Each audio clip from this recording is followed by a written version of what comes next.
아멘. 귀한 찬양 감사합니다.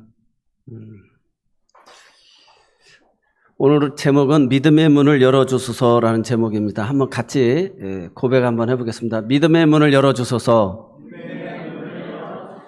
믿음의 문을 열어주소서. 우리가 믿음의 문이라고 하는 것은 목적이 아니잖아요. 문을 통과해서 궁극적으로 그 집 안에 있는 사람을 만난다든지 그 문을 통하여서 내가 만나고자 하는 또 가고자 하는 그곳에 가는 것이죠. 그래서 하나님을 만나야 되는 것입니다. 우리가 신앙생활을 하면서 믿음의 문이 다 열려서 정말 하나님을 만나야 되는데 하나님의 관점에서 이 세상을 우리 인생을 한번 바라볼 필요가 있다는 것입니다. 하나님이 세상을 아름답게 창조하시고 아담을 만드셨고 근데 아담이 외로워서 그를 돕는 배필을 만들어 주었다는 것이죠. 그런데 그 모든 걸 다 허락했지만 한 가지만 금했는데 사단이 와서 그것을 유혹하여서 결국 하와가 따먹고 자기 남편도 따먹게 하여서 결국 부부간의 원수가 되고 하나님과 원수가 되어져서 그 죄악을 가지고 생명나무 열매까지 따먹을 것 같아서 하나님이 그들을 에덴 동산에서 쫓겨내는 것을 보게 되어집니다. 그래서 우리가 신앙생활은 왜 교회가 세웠느냐? 주님이 이 성전을 내가 3일 만에 세우리라 해서 내 교회를 세우겠다고 했는데 주 예수를 믿어서 오늘 우리가 교회가 생기고 교회를 통해서 죄의 문제를 해결해서 다시금 잃어버린 무너진 그 가정을 회복시키기를 원하신다는 것입니다. 그래서 관계가 회복이 된 곳이 천국이에요. 그래서 에덴 동산을 회복시킨 것이 잃어버린 낙원을 다시금 회복시켜 주시는 것이 성경의 가장 큰 흐름입니다. 그래서 우리가 하나님의 관점에서 이렇게 바라보게 되어지면 하나님이 결국 가정을 세우기를 그렇게 원하시는구나. 가정. 그래서 나에게 가장 필요한 배필을 주시고 그 사람을 위해서 배필을 만들어졌다라고 하는 것이죠. 그래서 하나님이 보시기에 너무 힘이 좋은 거예요. 그래서 하나님이 채워줄 수 없는 부분이 부부라는 거예요. 그래서 하나님도 하와를 만들어주시고 그래서 부모의 품을 떠나서 한 가정을 이루게 해주신 것을 보게 되어집니다. 그런 입장에서 생각해보면 오늘 우리는 다 사명이 있는 자예요. 내 남편을 복되게 하려고 하나님 나를 지으셨거든요. 또 내 아내를 통하여서 행복한 가정을 이루게 하시려고 하나님이 나에게 그런 남편이라고 하는 또 직분도 주셨다는 것입니다. 이런 관점을 생각하면 하나님이 내가 좀 더 능력도 많고 더 잘생기고 더 자상하고 배려심도 많고 이렇게 하면 내 아내를 정말 행복하게 해줄 텐데 늘 그러면처럼 불평하는 거 없었을 텐데 내가 젊은 날부터 그런 부모 잘 만나서 좋은 가정 환경 속에서 배웠더라고 한다면 아내를 사랑하는 것도 배우고 내가 훈련이 돼서 참 좋았을 텐데 하면서 얼마나 이게 낙심이 돼요. 근데 누구네 집은 잘하고 나는 못하고 이렇게 비교될 수도 있지 않습니까? 그래서 오늘 우리가 주 예수를 믿어라. 그래야만 너와 내 집이 구원을 얻는다고 그랬어요. 그러니까 결국은 내가 믿어서 나와 내 집이 다 구원을 얻는 것. 이것이 하나님의 가장 큰 비전이에요. 근데 하나님이 이 구원을 이루기 위해서 더 완벽하고 더 능력 있고 재능 있는 사람들로 만들어서 건강한 가정들이 되게 했더라고 하면 좋을 텐데 그렇지 못하다는 거예요. 그래서 우리는 비교합니다. 그런데 그런 조건을 다 가졌다라고 하는 사람들도 부부가 들어가서 보면 어려운 일이 많다라는 것이죠. 행복한 가정이 있지 않다라는 거예요. 그래서 오늘 우리가 하나님은 우리를 이렇게 부족한 가운데서 가정을 이루게 하셨구나. 그러면서 그 하나님의 사명, 잃어버린 그 낙원을 회복시키기를 원하신 그 관계를 회복시키기를 원하신다는 것입니다.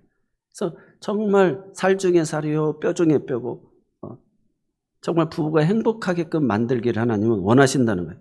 그 부부가 행복해야 자기 자신의 정체성이 좋아야 아내를 내 몸처럼 사랑하고 그 서로 사랑함 속에서 자녀들이 보고 그런 가정을 꿈꾸게 되어지면 저출산의 문제도 해결이 되어지는 거고 자녀들에게 최고의 선물을 남겨주는 것이죠. 이런 글이 있어서 굉장히 공감이 됩니다. 사람 나이가 40이 되면 배운 사람이나 못 배운 사람이나 똑같아진다. 뭐 좋은 대학 나와도 40이 됐는데도 직장도 없고 또 좋은 직장 돈은 많이 있는데 그렇게 망나니처럼 살아가는 사람이 있다라고 한다면 이게 다 배운 사람이나 못 배운 사람은 소용이 없잖아요. 성실하게 책임을 다하고 가정을 사랑하고 주어진 일을 다하는 것, 그것이 더 소중하겠죠. 50이 되면 잘생긴 사람이나 못생긴 사람도 다 똑같아진다고 그래요. 또 60대가 되어지면 남편이 있으나 없으나 다 똑같아진다. 70대는 남자나 여자나 똑같아지고 80대가 되어지면 우리가 잘 아는 대로 가진 사람이나 가지지 않은 사람이나 돈이 있고 없고도 다 소용이 없다는 거예요. 90대가 되면 살아있는 사람이나 죽은 사람이나 별반 다를 게 없다고 합니다. 굉장히 공감이 되지 않습니까? 그래서 오늘 우리에게 중요한 것은 있을 때 잘하자는 거예요. 아멘. 그리고 내 아내가 가장 소중하다는 것이고 또 내가 가장 자기를 사랑할 줄 알아야 아내를 사랑할 수 있어요. 나를 만난 당신이 복이 있다. 그래서 나 때문에 당신이 존재하는 것이고 그래서 자기를 축복해주고 자기 아내를 사랑하고 서로 정말 끝까지 함께하는 사람은 부부밖에 없잖아요. 그 다음에 자녀들은 그 모습을 행복한 모습을 보고 그런 가정을 꿈꾸는 것입니다. 그게 최고의 유산을 남겨주는 것인 줄로 믿습니다. 그래서 오늘 한번 옆 사람하고 인사하겠습니다. 있을 때 잘합시다. 나이가 얼마든 얼마나 많이 배웠든 돈이 얼마나 있든 없든 그 사람이 남자로 태어났든 여자로 태어났든 오늘 우리에게 중요한 것은 모두에게 필요한 것이 있습니다. 믿음이라는 것입니다. 믿음은 우리가 죽어서 하나님 나라 가기 위해서 필요한 믿음입니다. 구원받을 만한 믿음이 있느냐. 두 번째로는 이 땅에서 내가 승리하면서 살아가기 위해서 믿음이 또 필요합니다. 자, 하나님이 나를 통해서 영광 받으시기로 이 땅에 태어나게 하셨다. 그런 믿음이 있어야 되고요. 그런 아내를 향한 믿음, 자녀를 향한 믿음, 또 직장에서의 그런 믿음. 그래서 오늘 우리가 이 땅에서 정말 긍정적인 마인드를 가진 사람은 그런 영적인 구원의 믿음도 있고 생활 속의 믿음도 있다라는 것입니다. 그래서 마치 믿음은 문과 같다라는 거예요. 오늘 본문의 사도행전 14장 27절 여기에서 오늘 본문의 제목을 얻었습니다. 27절 말씀 한번 같이 읽어볼까요? 그들이 이르러 교회를 모아 하나님이 함께 행하신 모든 일과 이방인들에게 믿음의 문을 여신 것을 보고하고 아멘. 사도 바울과 바나바가 1차 전도 여행을 떠납니다. 그래서 안디옥에서 키프로 섬인 구브로 섬으로 가서 버가를 지나가지고 또 그 이고니온, 루스드라, 그 다음에 더베까지 이르게 되어지는데 오늘 루스드라에서 일어난 사건입니다. 그래서 바울이 그 비시디의 안디옥과 이고니온에서 쫓아온 유대인들로 인하여서 돌에 맞아서 루스드라에서 죽게 되어집니다. 그래서 다 죽은 줄 알고 성 밖으로 내쳤는데 바울이 살아나가지고 그 하루를 그 성에서 루스드라에서 또 잠을 자고 그 몸도 성하지 않는데 또다시 더베까지 가게 되어지고 그래서 그곳에서 또 복음을 전하게 되어지고 그리고 어찌 보면 사람이 이제 그 돌에 맞아 죽었던 곳이니까 뭐 더 이상 가고 싶지 않잖아요. 그런데 바울은 다시 그 자리를 그 믿음이 연약한 성도들의 믿음을 더 굳건하게 세워주기 위하여서 다시 역행하여서 루스드라에 또 갔다가 다시금 이고니온으로 갔다가 또 피시디의 안디옥으로 거쳐가지고 또 이렇게 바보섬으로 해가지고 수리아 안디옥에까지 다시 이르게 되어집니다. 그래서 이 바울과 바나바의 이 모습을 보면서 어찌 보면 우리 가정도 마찬가지예요.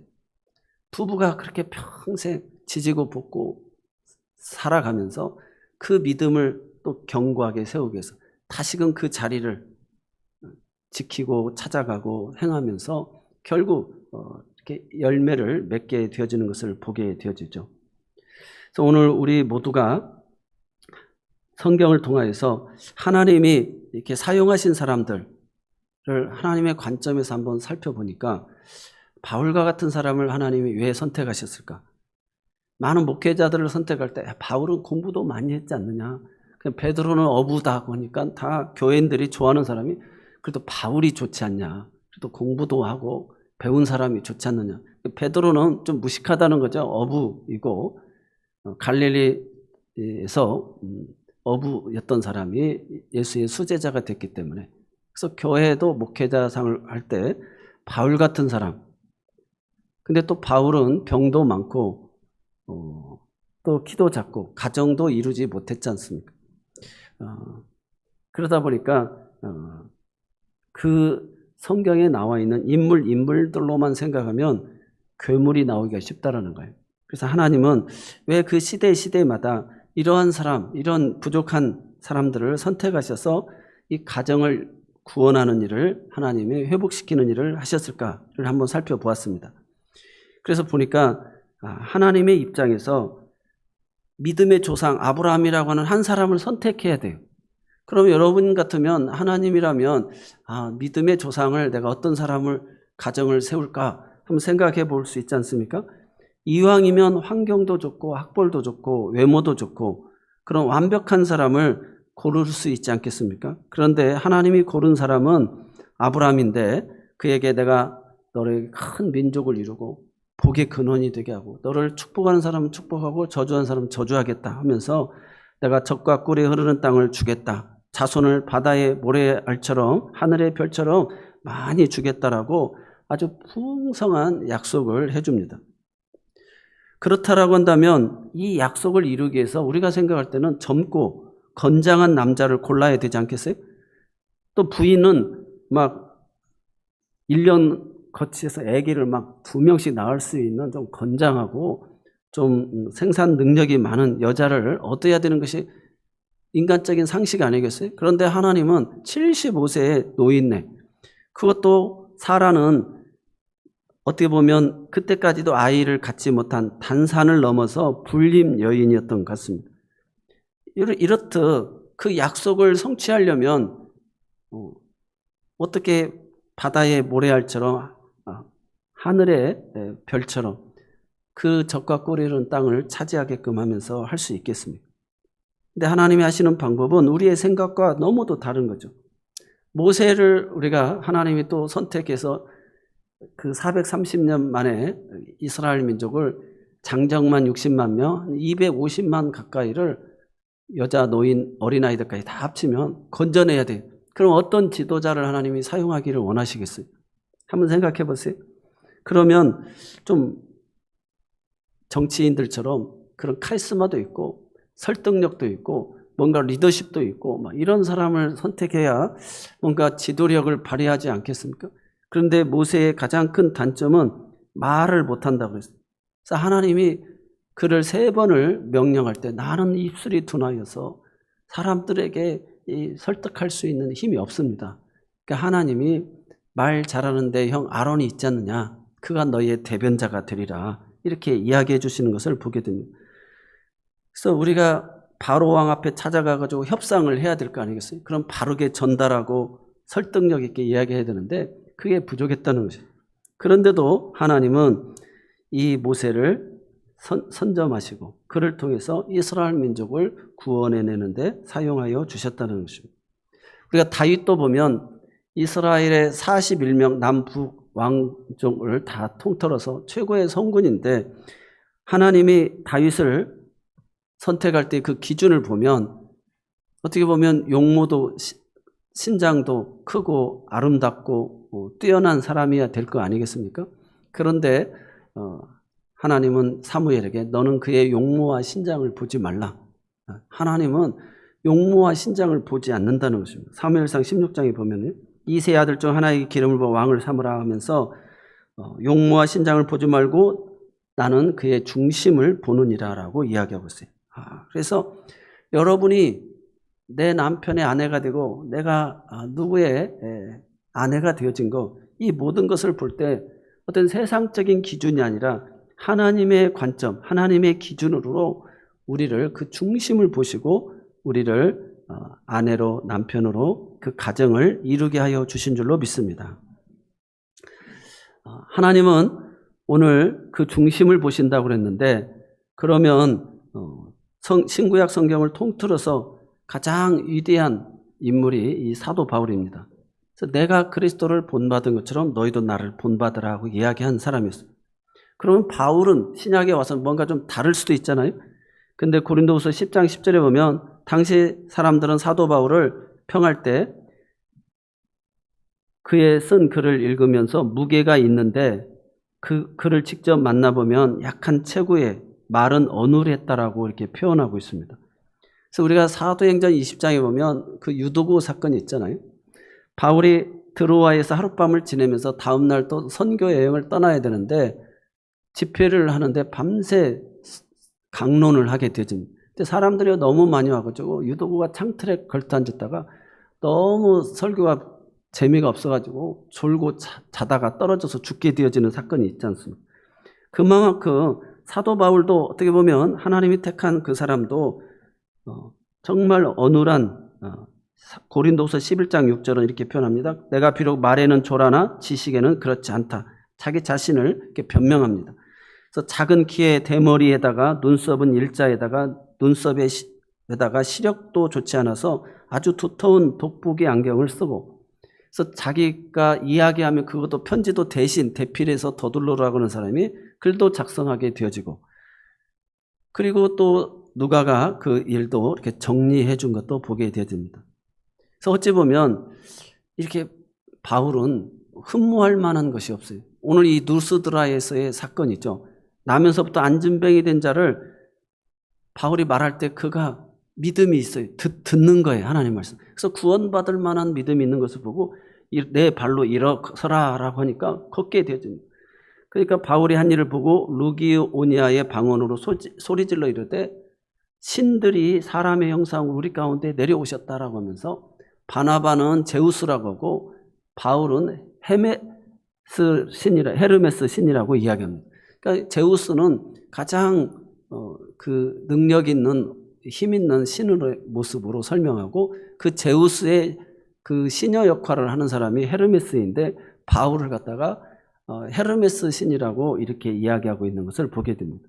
그러면서 경배를 하려고 할 때 우리가 잘 아는 대로 바울의 옷을 찢어가면서 여러분 오늘 우리가 이렇게 복음을 전하는 이유는 정말 우리는 당신들과 성정이 똑같은 사람들입니다. 그래서 이렇게 복음을 전하는 것은 이런 헛된 일을 버리고 천지와 바다와 그 가운데 만물을 지으시고 살아계신 하나님께로 돌아오게 하려 함입니다. 라고 이야기하고 있어요. 그래서 오늘 바울은 자기 자신이 정말 그렇게 흠모할 만한 바나바는 제우스 신처럼 막 떠받치는데 자기는 헤르메스 신 거기서 시종드는 신으로 이렇게 생각했다라는 것입니다. 여러분 그런데 어찌 하나님은 왜 이렇게 부르셨을까요? 사도행전 14장 19절을 통해서 그 설명을 이렇게 이야기하고 있습니다.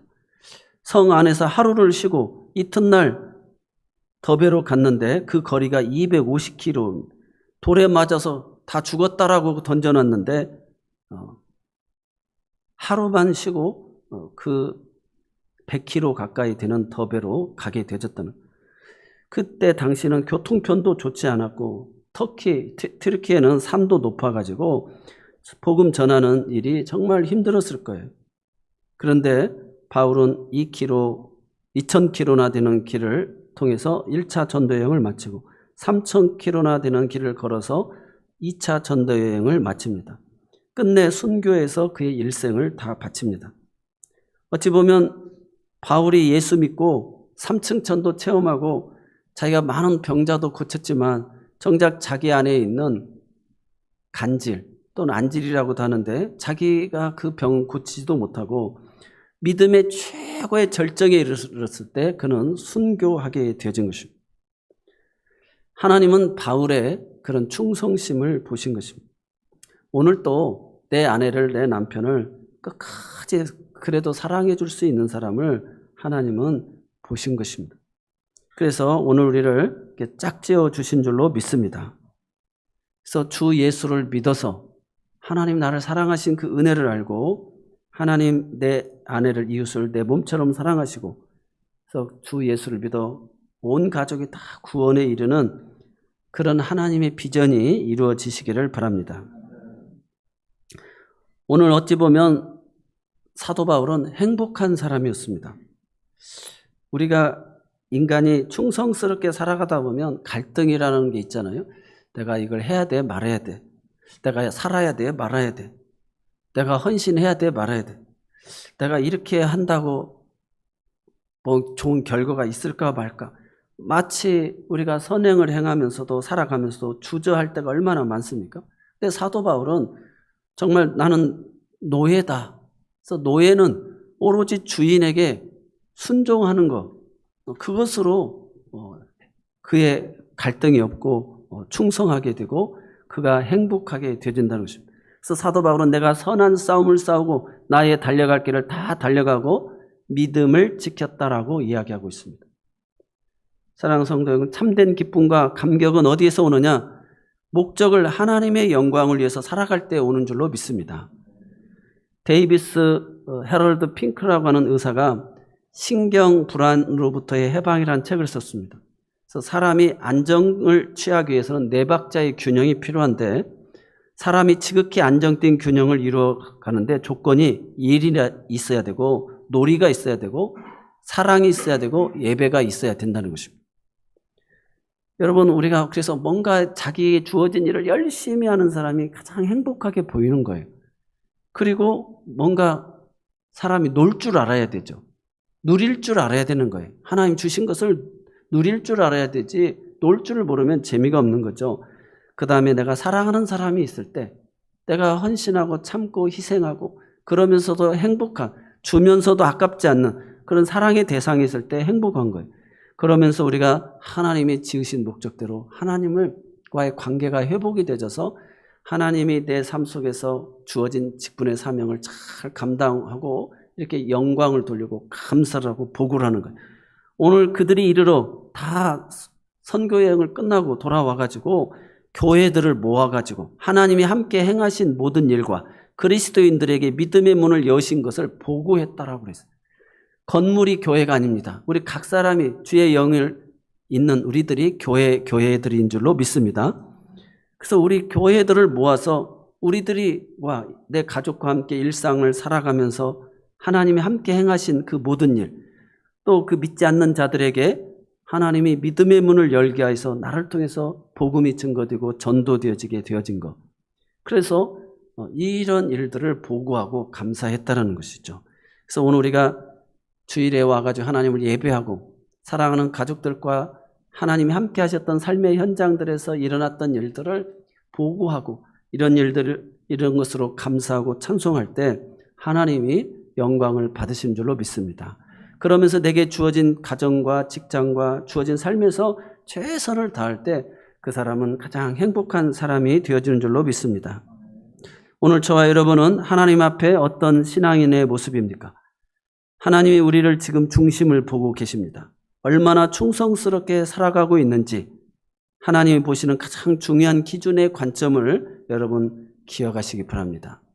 하나님은 오늘 나에게 정말 꼭 그 중심을 보시고 이렇게 가정을 이루게 하시고 오늘 우리 교회 공동체 지체들이 되게 해주셨다는 사실을 기억하면서 오늘 직장과 일터 내 삶의 자리에서 정말 하나님 앞에 감사할 수 있는 우리 모두가 되시기를 바랍니다.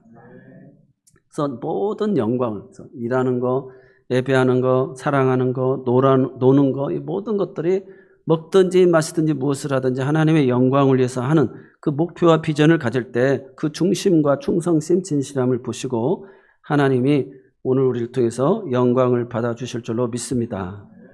그래서 오늘 우리에게 무엇보다 중요한 것은 오늘 이방인들의 그 믿음의 문을 여신 것을 보고 우리가 이렇게 중심을 다해 살아갈 때 하나님이 그 믿음의 문들을 열어주신다는 거예요.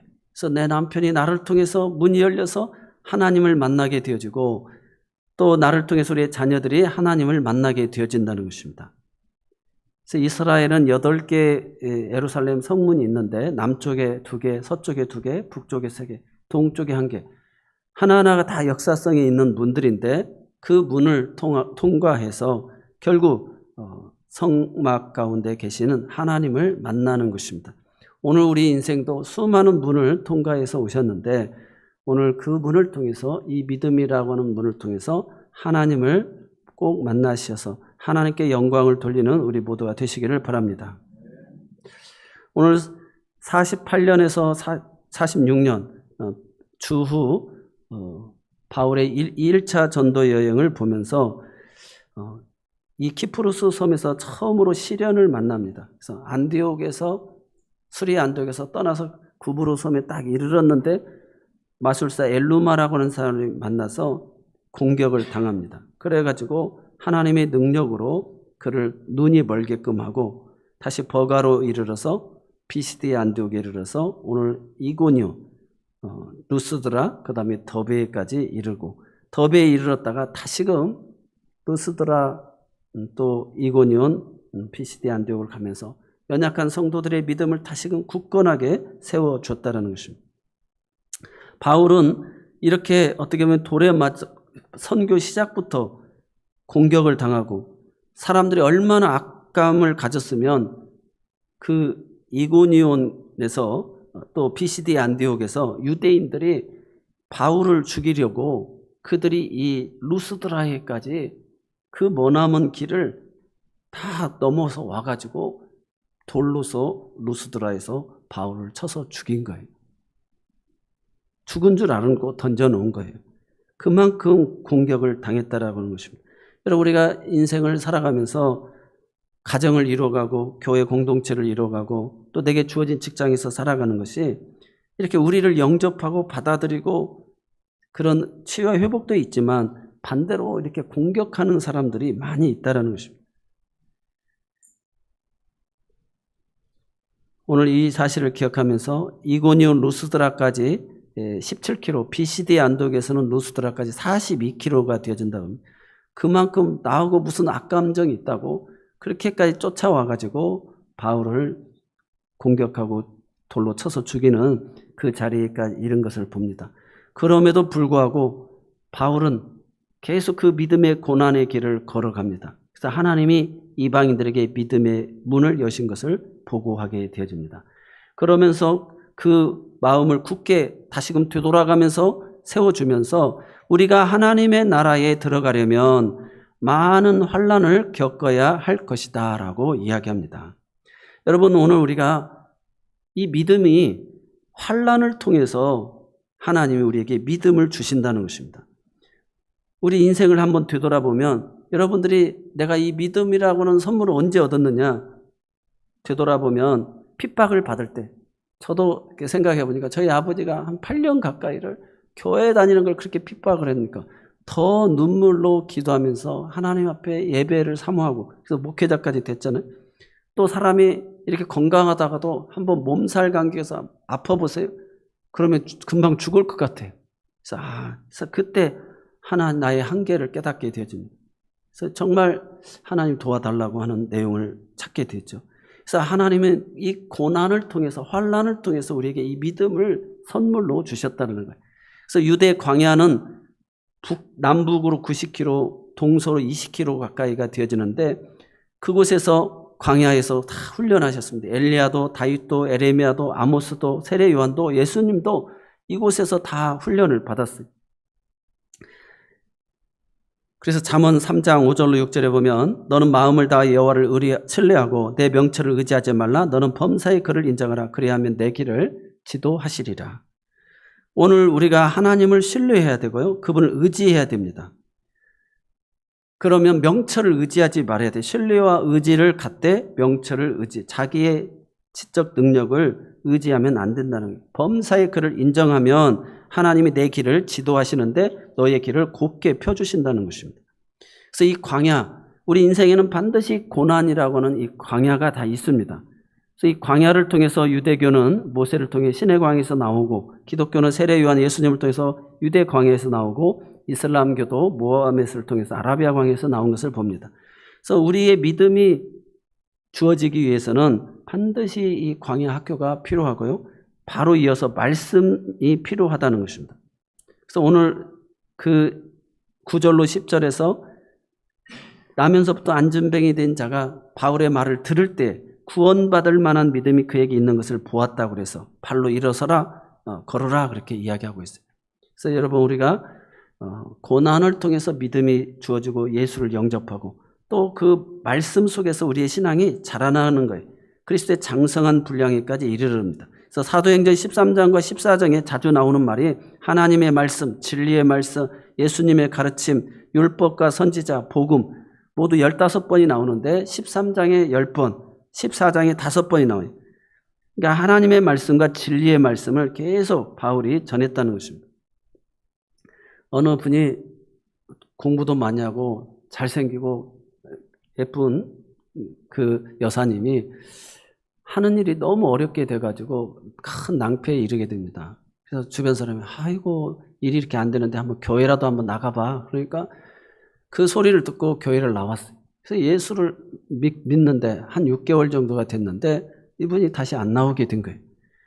그래서 목사님이 신방을 했습니다. 그래서 아니 왜 교회를 안 나오십니까? 그랬더니 하는 일이 너무 안 돼가지고 교회라도 나가보라고 해서 한번 와서 다녀봤는데 그렇게 큰 기쁨이 없고 해결이 되지 않습니다. 그래서 다른 종교라도 한번 가보려고 한다고 그렇게 이야기합니다. 그러니까 종교 다 같은 거 아니냐고 그렇게 이야기를 하더라는 거예요. 그래서 성경 말씀이 있는데 이거 한 구절 같이 한번 읽어봐도 될까요? 그러니까 허락을 해서 마태복음 4장을 통해서 예수님이 광야에서 마귀의 시험을 받는 내용을 2번을 읽고 이게 무엇 의미인지 알겠습니까? 하니까 그분이 많이 배운 분이라 예수님이 시험을 받는 것 같습니다 라고 하니까 그 시험의 목적이 어떤 내용입니까? 라고 하니까 잘 모르겠다고 하니까 한마디로 지름길을 선택하라는 뜻입니다. 우리가 신앙생활을 하다 보면 쉬운 길, 빠른 길 그래서 우리가 이 믿음이라고 하는 것은 그 열매가 맺기까지는 오랜 시간이 필요합니다. 그래서 돌을 떡으로 만들어라. 그럼 금방 해결되잖아요. 먹을 것을 다 해결해줘요. 성전 꼭대기에서 뛰어내려라. 그럼 네가 하나님의 아들인 줄 알고 천사들이 와서 바치지 않겠느냐.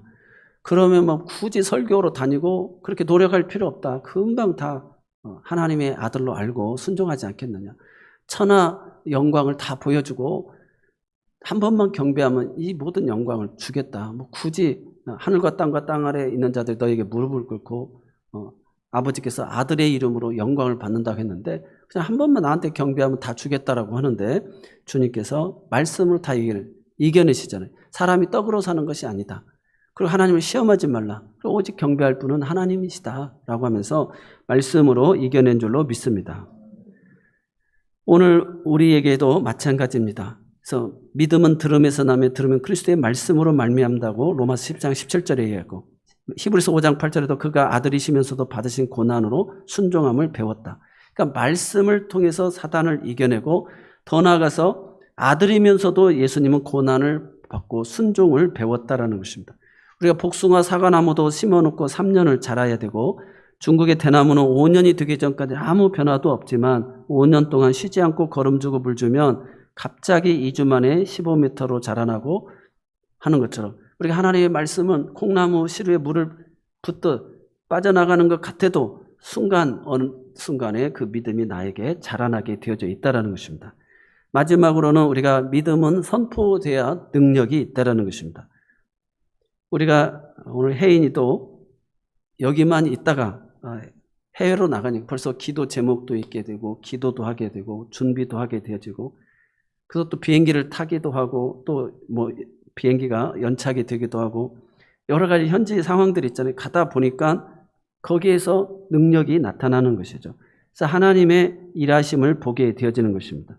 오늘 우리도 그냥 예배당에만 있으면 무슨 의미가 있겠어요? 그래서 흩어지는 교회가 되어서 다시금 가정에 가게 되어진다는 것입니다. 선교 현장에 가야 거기서 내가 말하는 말 한마디, 표정 하나 이런 그런 수고 헌신들이 그 선교지마다 하나님의 열매가 맺어지는 거예요. 그래서 하나님께서 그 이방인들의 믿음의 문을 열어주시는 줄로 믿습니다. 그래서 우리가 믿는 대로 말하고 말하는 대로 된다는 사실을 기억하면서 마음으로 믿어 의에 이르고 입으로 시인하여 구원에 이르는데, 그래서 오늘 또 내 선교 현장에 가서 믿음의 말로 선포하시고 사랑의 언어를 선포하시기를 바랍니다. 그래서 주님께서 그 이방인들의 문을 열어서 구원받는 자 수가 날마다 더해지는 은혜가 있어지기를 바랍니다. 마지막으로 영국 런던의 세인트 폴 성당에 홀만 헌트라고 하는 화가가 지은 그 그림이 있습니다. 세상의 빛이라는 그림인데요. 예수님께서 계시록 3장 20절이죠. 볼자도 내가 문 밖에서 두드리노니 누구든지 내 음성을 듣고 문을 열면 내가 그에게로 들어가 그와 더불어 먹고 그는 나와 더불어 먹으리라. 예수님은 문 밖에서 두드리는데 그 그림은 눈은 어디 방향에서 봐도 그 예수님의 눈을 다 볼 수가 있어요. 그리고 그 발은 이미 그 문을 향하였던 분이 이제 이렇게 돌이킨 거예요. 그래서 주님이 이제 더 이상 두드리고 계속 기다리다가 이제 돌아가려고 하는 순간이라는 거예요. 그래서 빨리 마음의 문을 열 수 있도록 오늘 우리가 내 가정의 전도의 대상이 누구인지, 정말 하나님이 나를 위해 이 세상에 태어나고 나를 통해서 영광 받으시기를 원하시는 줄을 기억하면서 자기 자신을 축복하시고 사랑하는 아내를 내 몸처럼 사랑하시고 정말 내 자녀들에게 그런 살아계신 하나님의 영광을 보여줄 수 있는, 그래서 관계가 회복이 된 예수 천국을 보여줄 수 있는 우리 모두가 되시기를 바랍니다. 계시록 시편 107편 2절에도 여호와의 속량을 받은 자들은 이같이 말할지어다. 사도행전 5장 20절에 가서 성전에 서서 이 생명의 말씀을 다 백성에게 말하라. 사랑하는 성도 여러분, 문들아 열릴지어다. 여러분의 삶의 자리에서 정말 우리의 그 복음의 메시지가 선포되어지면서 그들의 마음의 문이 열리고 예수님을 영접하게 되어지는 그런 은혜가 있어지기를 바랍니다. 우리 주님 마음 내게 주소서 이 찬양 한번 1절 같이 부르고요. 한 2분간 기도하고 결단의 기도하도록 하겠습니다.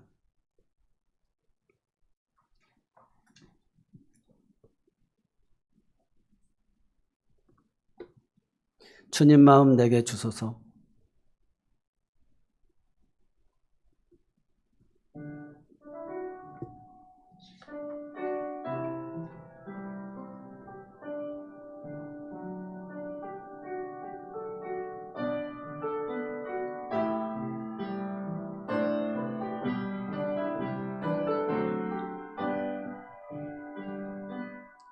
보소서 주님 나의 마음을 선한 것 하나 없습니다. 그러나 내 모든 것 주께 드립니다. 사랑으로 안으시고 날 새롭게 하소서. 주님 마음 내게 주소서. 내 아버지 주님 마음 내게 주소서. 나를 향하신 주님의 뜻이 이루어지도록 주님 마음 내게 주소서. 우리 주여 한번 하고 간절하게 주님 마음 내게 주소서. 그래서 내 이웃들 믿음의 문들이 다 열려지게 해달라고 우리 주여 한번 하고 기도하겠습니다. 주여, 오 하나님 아버지, 하나님께서 세상의 기준이 아닌 하나님의 기준으로 관점으로 아버지 하나님 나를 나되게 하시고 나에게 가장 필요한 아내를 허락하여 주시고 자녀를 허락하여 주시고 아버지 하나님 가장 책임지고 맡길 만한 우리 부부에게 귀한 자녀들을 보내주신 줄로 믿습니다. 아버지 그들을 사랑하게 하여 주시고 또 우리에게 은사와 당단토와 능력을 주셔서 직장을 허락하여 주시고 또 우리의 이웃들을 허락하여 주심을 감사합니다. 아버지 그들을 아버지 하나님 사도 바울과 같이 정말 그런 핍박과 박해가 있음에도 불구하고 아버지 하나님의 복음을 증거하게 인도하여 주시되 정말 충성스럽게 사랑하는 마음으로 감당하게 인도하여 주시옵소서. 오 하나님 아버지, 그래서 교회들을 모아서 하나님 우리와 함께 하셨던 일들을 늘 자랑하고 감사하는 우리 새로운 교회 공동체가 되게 하여 주시고 가정 공동체가 되어져서 우리의 가족이 정말 아버지를 가장으로 모시고 아버지 하는 온 가족의 하나님 우리 속에 함께 하셨던 일들을 서로 보고하면서 감사하며 찬양하며 영광 돌리는 그런 복된 가정들이 다 되도록 도우시고 아버지 전도의 문들이 열려져서 구원받는 자의 수가 달마다 되어지는 은혜가 있게 하여 주옵소서. 예수 그리스도의 말씀입니다. 주님, 세상은 제게 부족하다고 말하지만 주님은 저를 보시고 충성된 종하시며 불러주시니 감사합니다. 바울처럼 고난 가운데서도 믿음을 포기하지 않고 다시 일어나 복음의 길을 걷는 자 되게 하여 주옵소서. 모세처럼 말이 어눌하고 연약해도 순종하며 나아가는 자가 되게 하여 주옵소서. 다윗처럼 중심이 주님을 향한 자 되게 하여 주시고 세상의 기준이 아닌 하나님의 관점으로 저를 보고 하나님의 시선으로 세상을 바라보며 살게 하여 주옵소서. 오늘 또 믿음의 문을 열게 하여 주옵소서. 우리 가정에, 우리 교회에, 우리 도시 가운데 예수 그리스도의 문이, 마음의 문들이 다 열리게 하여 주옵소서. 예수님의 이름으로